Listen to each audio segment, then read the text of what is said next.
Sinibingelele babukeli bethu bakwaDukuza TV.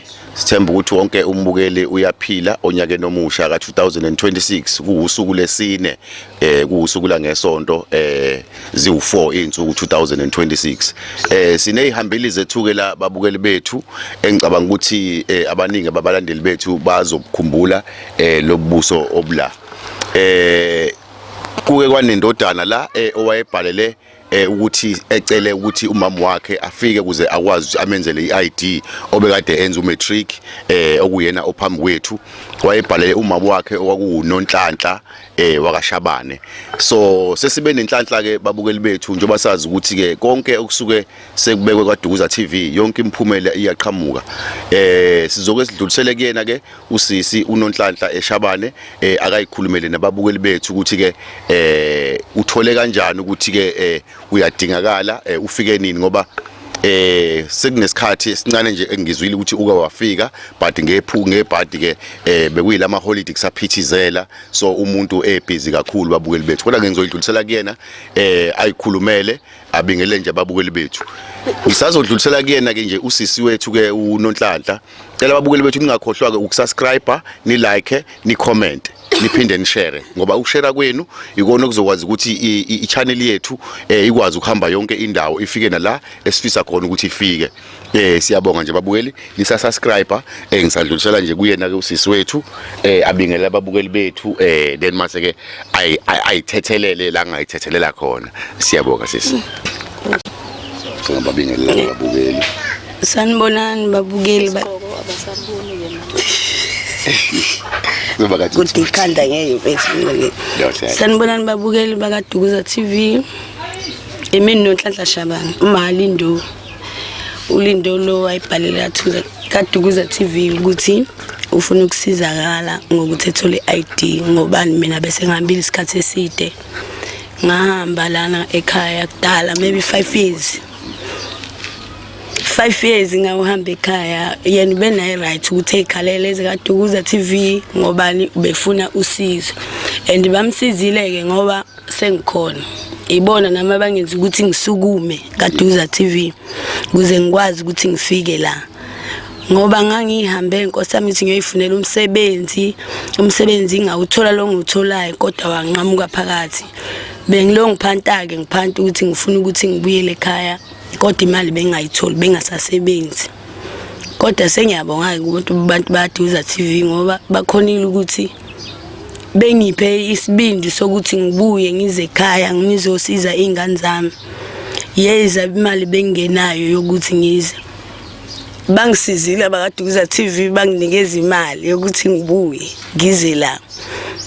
Okay ke ngiyaxolisa mhlawumbe ukuthi ngihambile ngashiya abantwana kodwa kube kuyisimo sakhona nami impilo bingekho right ekhaya la bengihlala khona bengidikilile vele ukuthi ngize ngihambe ngiyele bengekhona.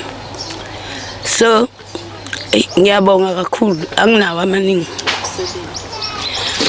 No siyabonga nje kakhulu sisi siyakubona ukuthi babukeli bethu hayi ngoba inkulumo iphelile but qala kuba emotionally ngoba siyazi ukuthi singabantu ziningi izimo ezikwenza uhambe noma usuhambile ungabuyi kodwa kusuke kukhona ubhlungu ngaphakathi ukuthi ushiye ingane nawe umuntu egcineni. So lokhu engikubonayo kubhlungu akufilayo ezintweni ezenzakalile esikhathini asihambile ngoba ngicabanga ukuthi babukeli bethu niyabazi nanobhlungu bokukhula kwengane umzali engekho eduzane nomzali la suke khona uNkulunkulu ukhona unembeza ukhona kusuke kukhona okukhona ngaphakathi kuyena esibonga khona ukuthi njobe eyikhulumela ukuthi ke kukhona la ekuthinteke khona yena ube namahloni ukuthi abuye ekhaya engenalutho and futhi njobe esho ukuthi wahamba naye kunokudikila okukhona okuphakathi. So siyamuzwa nje kakhulu singasiyena uNkulunkulu singezojaja njoba nje esekhulumile sibonga nje kakhulu mina sisi ukuthi uhambe waze wafika kwaDukuza TV. Bengizocela nje ukuthi ngemvumo yeni babukeli bethu usisi nje esathi ukwehlisa umoya sinikeze nje uyena umfana wakhe uLindo akwazi nje ukuthi adlulise amazwi okubonga achaze nanokuthi ke uzizwa enjani ukuba nomama wakhe ngoba ke bakwethu kuthiwa intandane enhle umakhothwa ngunina ngoba lokho kusuka kushiwele ekuthenini ngisho ungamuhle kangakanani noma ungamubi kangakanani kwabanye abantu, but egazini lakho noma kumama ozala wena uhlezi umuhle ngaso sonke isikhathi. Noma ungafika umanikiniki ungenalutho, kodwa mase ufikile igazi lakho liyohlezi ligazi lakho. Ingakho beze bethi abafundile blood is thicker than water. Mfowethu Lindo mfana wami, bengicela nje ukhulume ubingelele, ubonge, uzizwe ukhulume nje uzizwa kanjani noma wazizwa kanjani ukubona nje uma wakho. Siyabonga. Ngithanda ukunibingelela nonke ababukeli. Ngithanda ukunibingelela nonke ababukeli. Ngibonge kakhulu nakuni abaphathi bekwaDukuza TV. Ngibonge kakhulu nje ukuthi bakwazi ukuthi besamukele isicelo sami sokuthi ngikwazi ukuthi ngibhalele umana ukuze wazi ukuthi efike ezongenzela i-ID. Lokho kwangijabulisa kakhulu ukubona uma esebuya, ngabona ukuthi asho ukuthi nento engangiyele kwaDukuza TV yahamba kahle yasebenza, ngoba nami ngakwazi ukuthi ngibhalele umatric sengiqedile nje manje ukubhala. Ngibonge kakhulu. Siyabonga mfana, siyabonga kakhulu. Bengizocela nje ukuthi ngiphinde ngidlulisele umamncane ngithi. Umamncane wakhe uLindo naye nje adlulisa amazwi okubonga, akhulume nje nanakukhuluma. Usungaphinde nje udlulise amazwi akho nakusisi, sikhona siwofakazi bakaDukuza TV nababukeli bebuka nje amazwi nje ungawadlulisa na ukubonga nje usisi waphela lokho akwenzile. Khona siyazi uqale ukwenza into errong kodwa egcineni khona kwenzile okuhle. Siyabonga nje sisi. Ngibingelele babukeli bakwaDukuza TV. Mina ngiphakama nokubonga kakhulu Nkosi yami isicelo sethu sasifaka la ekhaya kaDukuza TV ukuthi saphumelela. Nodadewethu wayibona lento esibhalele yona kaDukuza TV, wathi ayibona naye eGoli, waba nakho lokho kuyisola enhlizweni ukuthi yabona njengamanje kufanele ngibuyele ekhaya ngendlela afike wangichazela ngayo ekhaya. Yena kwaba kuhlungu ukuthi wathi ngimveze ku-TV akathandanga, kodwa uthe mangabe esebona ukuthi ngeke kuze kwenzeke kanje shuthi ngempela ngiyadingakala ekhaya, uthi naye wabaseba nale yanhliziyo sokuthi manje sekufanele ngibuyele ekhaya. Ngiyakubonga kakhulu lokho. Ngiyakubonga kakhulu lokho ngoba nathi bese siphatheke kabi ngale nje ukuthi ukwenzela ingane i-ID, kodwa nje nathi singabe singudade wabo nomfo wabo usiyabe inhliziyo zethu bese zibhlungu. Size sitshela ukuthi nje udade wezoza afele eGoli nethambo lakhe singasalibonanga, ngabe singesikwazi thina ukumlanda ngenxa yesimo impilo esiphilayo. Ngiyabonga nje kakhulu ngento ayenzile Nkosi yami, ngiyabonga. Ngiyabonga nami ngiyayibongela nje. Siyayibongela siyabakaDukuza TV umsebenzi omkhulu wokusiza umphefumulo, ngoba imphefumulo esesisizile la isimningi kakhulu. Umphefumulo kamama okamamncane nowamadodana nje ewonke, ngoba akusiyona yodwa le indodana. Siyabonga nje kakhulu namandla kaNkulunkulu ukuthi akwazi ukuthi asisebenzise sihambe size sifike la esikwazi ukuthi sifike khona, sithinte nosisi inhliziyo. Ngicabanga ukuthi mhlawumbe usu right usungakwazi ukuthi uphinde ubeke nje amazwi ongawabeka, ngoba ngicabanga ukuthi kukhona okunye osengakubeka. Mhlawumbe mangase usibeke nje naneyingqinamba obhekane nazo since ufikile.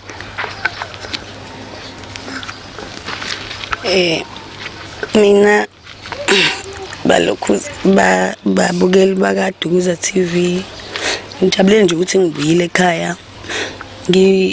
Akukho kube engisakubonile ngaphandle nje kokuthi esixakeleke vele kusuka kudala kuqala kwethu. Nje into engayisho ngisho ngithi ngingacela ukuthi mhlambe onawo amandla engisize, ngoba angisafuna ukubuyela eGoli, sengifuna ukuhlala nezingane zami. Engisize engiphe umsebenzi ngikwazi ukuthi ngiphilise izingane zami, ngingasaqhubeka nalempilo lebesiphila, siphile impilo yethu yami nezingane zami. Okunye okubi akukho sengibonile mengifela ekhaya ngaphandle kwempilo level esasiphila kushintshanga kusesenjalo. Ngiphinde futhi ngibonge usisi Nomaphela owangithathela uLindo, wamfundisa, wamkhulisa ngoba bekhulile ngaka. Ngiyambonga kakhulu usisi Nomaphela,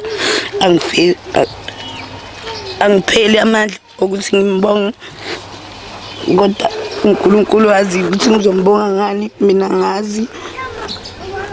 Ngiyabonga balokhu babukeli baDukuza TV. Ngiyambonga kakhulu phathi wakhona wasusa lo hlelo ekwazi ukusiza abantu. Bengicela obonayo mhlawumbe onamandla omsebenzi engisize ngomsebenzi ngithola umsebenzi ngikwazi ukuphilisa mina nomndeni wami. Anginawo amaningi, ngiyabonga. Okay, ngiyabonga kakhulu sisi. So nawe ezusisi omdala kuyezwakala ukuthi mhlambe wasuka ngoba ubona umthwalo owawukhona uzabe ukuthi mhlambe khona okungcono okuzoqhamuka. Kodwa nje ubusubuyile wathatha isinqumo sokuba sekhaya, siyisinqumo esihle leso sisi. Ngoba ayikho into eningeke niyenze uma nibambisene.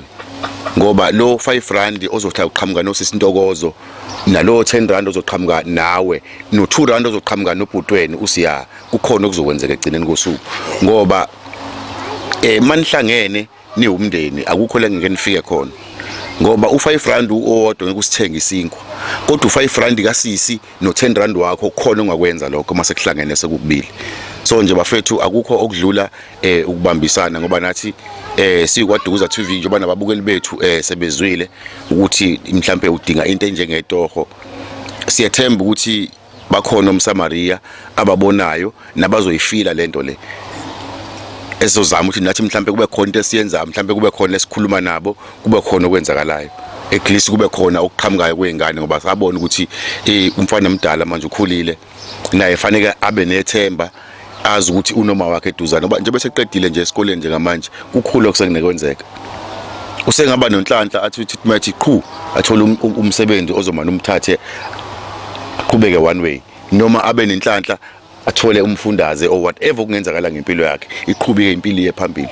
Miningi imizi engathi mabekutshela ihistory yabo ukuthi njengoba usibona sihlala kwimansion uthi uma ubuka impilo yabo la aqhamuka khona ubone ukuthi wena that's nothing compared to kulo muntu lo aphuma khona mase ubuka imansion yakhe njengamanje. So impilo it have to start from somewhere.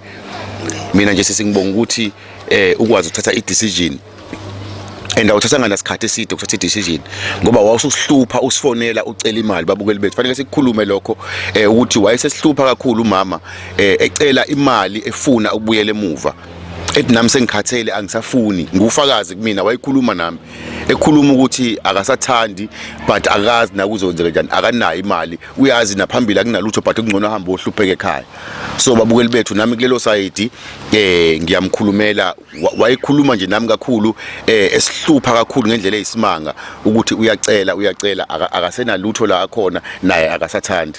So lento ukuthi abuke na TV kuningi nokunye angakushonga ukuthi hey nabantu ubese bekuthola abantu abamaziyo sebemshova even kwangale ngakhona egoli abababukeli bakaDukuza TV ababonayo istory ngala. So nabo bese bemnikeza enye yama pressure but kuleyo pressure nayo bese vele enesifiso noma esibona isidingo sokuthi ezekhaya. Siyabonga nje babukeli bethu bakaDukuza TV abathi mabebona udaba bazama ukuthi nabo basize ngoba masikhuluma nje iqiniso akusithina sodwa esenzile but ababukeli bethu abenze nabo ukuthi umsebenzi wethu usheshe ulunge. Siyabonga kakhulu babukeli bethu niqhubeke njalo emsebenzini njoba eminingi imisebenzi mhlambe ukhona abantu abathi mina angifuni ukwenza u1 angifuni ukwenza u2 ngithanda ukwenza u1 no2 no3 mhlambe imuphi umsebenzi mhlambe ngathi uyawufisa ilupha lobuhle lomsebenzi mawuthi ukhona noma mhlambe any general work or mawuba specific. Thank you. Mina babukeli bakaDukuza TV angikhethile angeke ngize ngisho abantu basekhaya ukuthi imuphe engifunayo ngoba uzothi ngifuna lo kanti oqhamukayo akusiwona lo engithi ngiyawufuna. Mina nje ngicela umsebenzi kuphela amandla hayi ame hard work ngiyazazi amandla kunawo kusebenza mekumsebenzi kuphelile. Siyabonga kakhulu sisi. Babukeli bethu bakaDukuza TV ngiyabonga nje kakhulu isikhathi senu enisipha sona nanothando enisipha lona. Nangumama usekhulumile walibeka usizi lakhe. Ngicabanga ukuthi ke thina ke singabakaDukuza TV asibona uNkulunkulu ngoba sazi ukuthi uNkulunkulu kuphela okwazi ukubeka icala noma okwazi ukujaja umuntu nezinkantolo ke lezi sinazo ke emhlabeni esingazi ke sona ukuthi amandla zawanikezwe ubani. Thina siyithina asikwazi ukujaja. Umama nje bese ekhulumile wayibeka izathu zakhe. Thina okwethu ekufanele sikwenze ukuthi simsize la adinga khona usizo. Kwase kwenzekile ngicabanga ukuthi isikhathi esiningi empilweni sifunda ngamaphutha, ngaphandle kwephutha akufundeki kalula. Fanele uqhuzuke ukuze ubone ukuthi ngiqhuzukile and ngeke uphinde uqhuzuke la uqhuzuke khona. So siyayicelela ke babukeli bethu ukuthi ke makukhona onendlela yokuthi asize nangusisi, ngoba unazo ezinye ingane ezisalandela yena uLindo ezisafundayo engicabanga ukuthi nazo zinama challenges ukuthi safanele ibuyele esikoleni. Luckily ke yena ke ngicabanga ukuthi mhlambe izingane zihamba ngeenyawo azigibele umalume, noma esikoleni ithe uqhela but aqhilile ngaleyo ndlela ngoba ezinye ziyabagibela umalume. So maningi ama challenges umama abhekene nawo since unyaka oqalile. So siyayibongela nje kakhulu babukeli bethu bakaDukuza TV, cela niqhubeke njalo nokusipha isupport enisinikeza nothando. Siyabonga nje kakhulu, izandla idlula ikhanda. Niqhubeke ni subscribe, ni like, ni comment, ngoba ukusubscribe kweni bakwethu ikona okusikhulisayo nokwenza sibone ukuthi imaphi amaphutha esiwenzayo ukuthi ikuphi la esenza khona kahle. uNkulunkulu abe nani, nibe nosuku oluhle nonyaka omuhle. Siyabonga.